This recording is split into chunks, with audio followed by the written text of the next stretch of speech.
Joining us now, he is the chief counsel for the American Center for Law and Justice. He's also counsel to the president, although he's not here in that capacity today. Jay Sekulow, how many times have you argued now in your life before the Supreme Court of the ACLJ? We've had about 20 cases there. I've argued 12 of them, so I've had a lot of time there. Yep. And so when you argue before a Supreme Court, I think it's one of the more interesting proceedings because you put everything down in writing and they get to read both arguments, briefs, etc. And then if they have questions, you might get one word out of your mouth and they start grilling you. I think the most I've ever gone was 35 seconds. You've gone before I got stopped. Yeah, before I got stopped with a question. So the way I've known Brett Kavanaugh a long time. I knew him back in the days in the Bush administration, knew him in private practice. We worked on a religious liberty case together, and he's a smart guy. And I will tell you that the president has nominated a well-qualified nominee. The Supreme Court, you're right, is probably the least understood branch because it's not the televised branch of government, but plays a pivotally important role in our constitutional republic, and I think the president's made a great nomination. Well, let's talk a little bit about his background. Well, first let's talk about the show. Obviously, there was a call this weekend. It was revealed, NBC News, Chuck Schumer leading the way, and that all of this was a planned operation from the start of the day. What is your take? Well, look, we know that. I mean, there was emails that were circulating this weekend that talked about it. In fact, our head of government affairs, Sean, was out in the hallway calling into our broadcast and said that he walked by a protester who was talking to another protester and said, "Are you getting arrested today?" And the guy said, "No, I'm getting arrested tomorrow.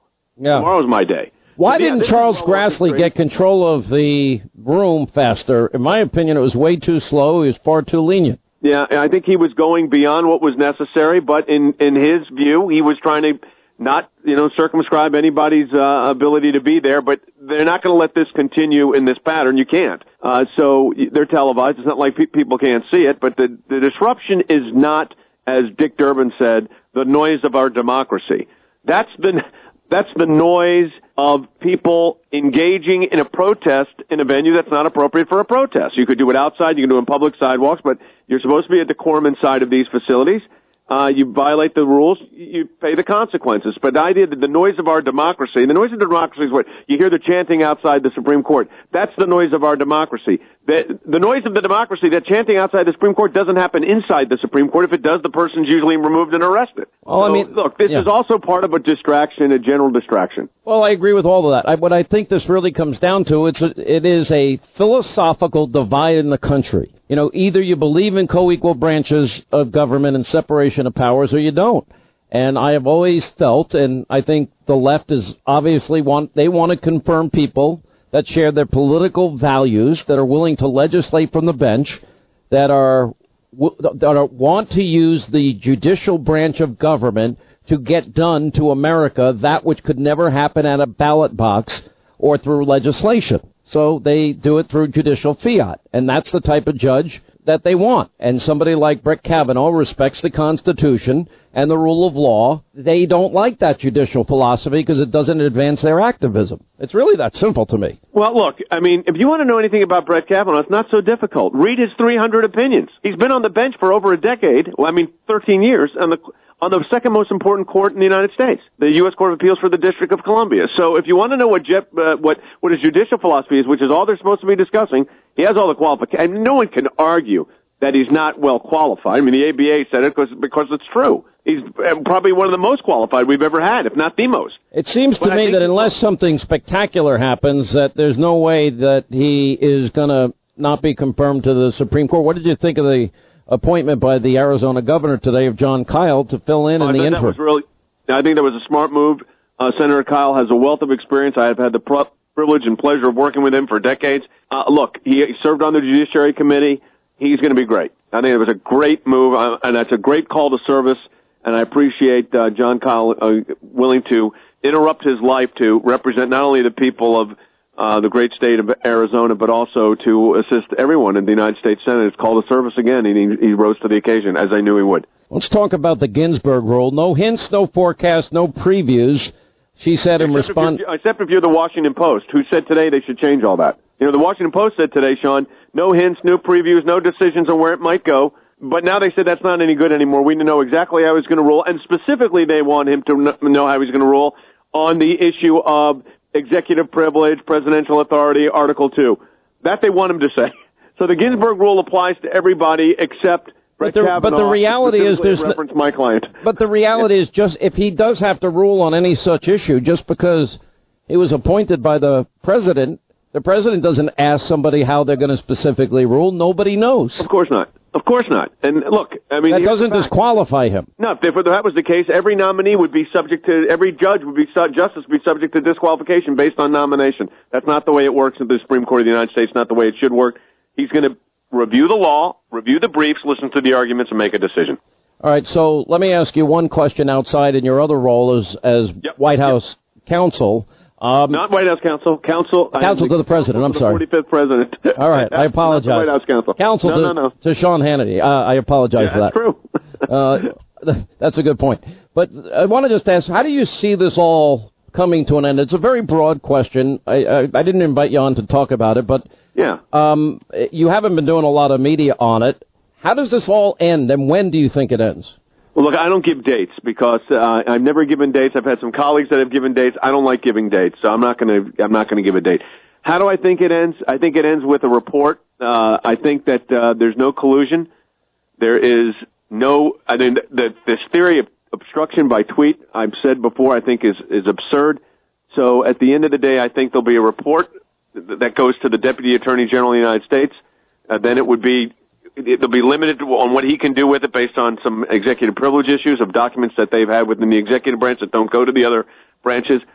And I think then I think that's it. I mean, now when does this happen? I'd like it to happen sooner rather than later, but you could say that without giving I'm not going to give a date, but I will tell you this, that there's ongoing professional dialogue between our offices and the special counsels. There have been throughout the process.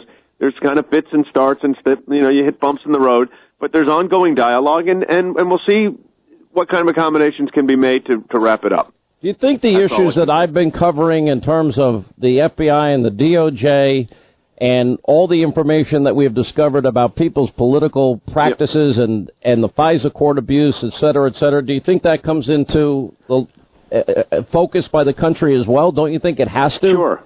It has to, because, look, the irregularities in this inquiry from the outset are breathtaking. I mean, you could start with the dossier in Chris Steele, and then you got Bruce Orr, who's now, testified before the committee, and his wife worked for Fusion GPS, who worked with Chris Steele to put together the fake dossier that was used at the basis of then getting a FISA warrant, which was then used to, surveil Americans, which then you had the report that was used to do that, was being then disseminated among the FBI, including to Peter Strzok and Lisa Page, and you have their whole dialogue back and forth.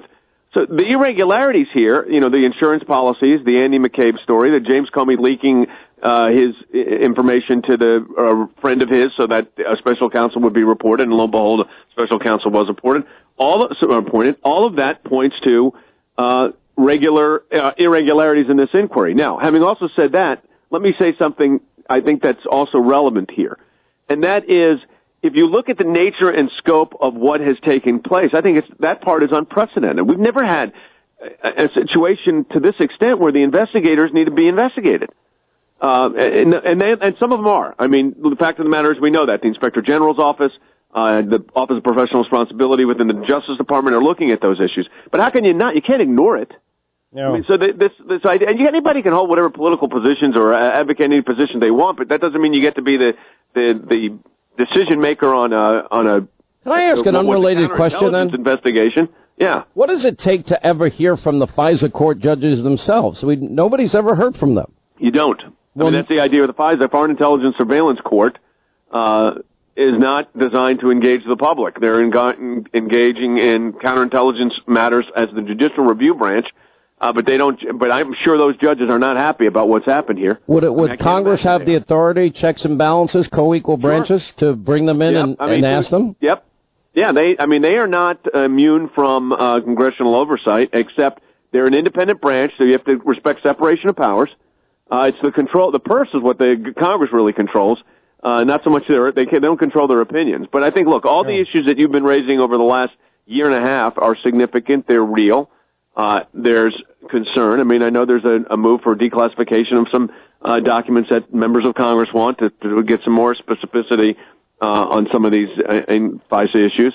I think the unmasking, I think all this is real. I think the problem here is you got a political culture right now that there's no middle ground on anything. Everything is, to the extremes. And I think when you have this kind of situation, as we do now, that what we have to do as the lawyers for the president is analyze the law and the facts and point out those issues which we think warrant review, like the irregularities, and make sure that those are also at the forefront of this as this matter moves forward. All right, take a quick break here. We'll come back. Jay Sekulow, Chief Counsel, American Center for Law and Justice, about the Kavanaugh hearings as we continue. All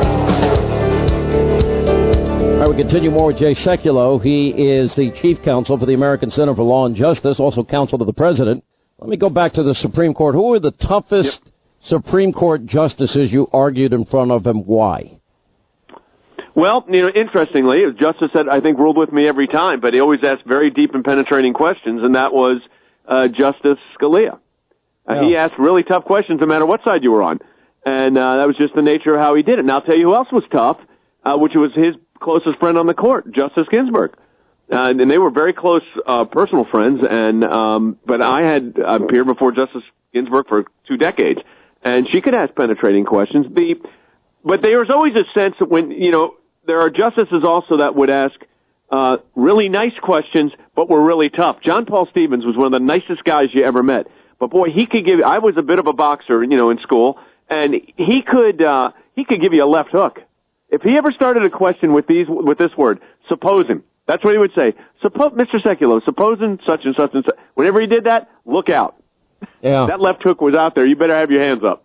The funny thing is, and somebody that I've really come to know and admire on the court and has really been incredible as a Supreme Court justice is Thomas. He rarely talks during any of these hearings. He listens. I may have had a couple of cases where he's asked a question or two. He's not big on asking questions. There have been other justices in our history that have been the same. But I will tell you this, that he is probably I think he's brilliant. Absolutely brilliant. Yeah, and brilliant honestly, writer, brilliant analysis. It's amazing. Great judge, great lawyer. All right, Jay Sekulow, American Center for Law and Justice and counsel to the President. Thanks for being with us. We appreciate it, and we'll see you on TV tonight.